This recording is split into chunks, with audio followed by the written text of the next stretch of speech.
Sekolah Olahraga Negeri Sriwijaya Palembang mengurangi jam latihan siswa atletnya saat Ramadan. Jam latihan dikurangi 50% dari 3 kali menjadi 1 kali per hari. Atau dari 6 hingga 9 jam per hari, kini hanya 3 sampai 6 jam.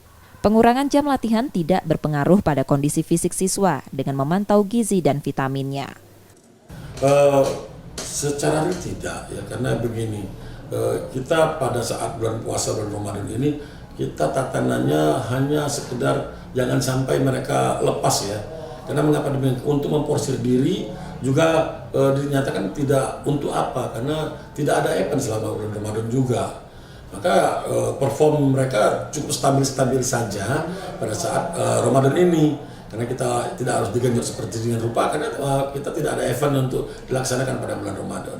Insya Allah pada selesai Ramadan tadi kita akan naik lagi pada 6-9 jam satu hari. Karena ada event-event setelah Ramadan ini cukup banyak. Latihan yang dilakukan siswa pun hanya dilakukan pada malam hari. Nur Muhammad, Kompas TV, Palembang, Sumatera Selatan.